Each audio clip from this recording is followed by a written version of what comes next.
இந்த விளம்பரம் தான். வாங்கும் போதே 30% வரை நஷ்டத்தோட வாங்கக்கூடிய ஒரே பொருள் தங்கம் தாங்க. அத கூட சந்தோஷமா சிரிச்சபடியே வாங்க வைத்தது வளையல் திருவிழா அப்படிங்கிற ஒரு விளம்பரம் தான். சரி, அதே தங்கத்தை கூட 30% வரை நஷ்டத்தோட விற்கும் போதும் சிரித்தபடியே விற்க வைத்ததும் கனவுகளை நினைவாக்க சொல்வதும் இந்த விளம்பரம் தான். 3 லட்சம் சதுரடியில உங்களுக்காக அரண்மனை கட்டப்படுவதாக நடிகை சினேகா சத்தியம் செய்து சொல்வதும் ஒரு விளம்பரம் தான்.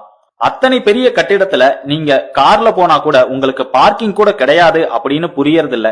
எல்லாமே ஒரு விளம்பரம் தான். 1000 ரூபாய் பட்டுப்புடவைய 3000 ரூபாய்க்கு வாங்கிட்டு வெளியே வரும்போது ஒரு தொன்ன சக்கரை பொங்கல் தர்றான் பாருங்க, அவன் ரொம்ப நல்லவன்.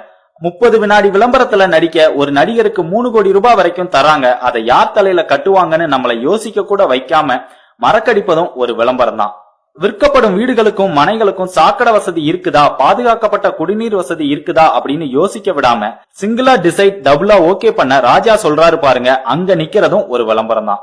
அமிர்தா எல்லோருக்கும் வெளிநாட்டுல வேலை கொடுத்ததா அப்படின்னு ராதிகாவை என்னைக்காவது கேட்டிருப்பீங்களா? பூஸ்ட், ஹார்லிக்ஸ் இதுவரை உலகத்துல யாரையாவது வளர்த்து இருக்குதா என்ன, இதெல்லாம் கேட்டிருக்கீங்களா?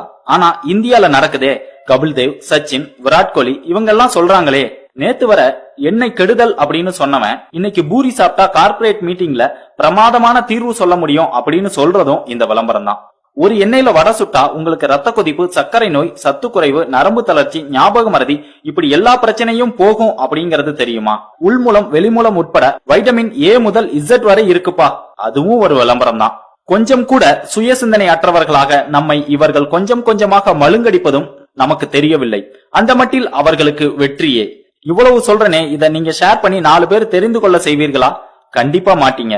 காரணம், இது ஒரு விளம்பர பதிவு இல்ல, இதுதான் நிதர்சனம். விளம்பரத்தை பத்தின இவ்வளவு தெளிவான ஒரு பதிவை பகிர்ந்திருப்பவர் நண்பர் ரவி சுந்தர்.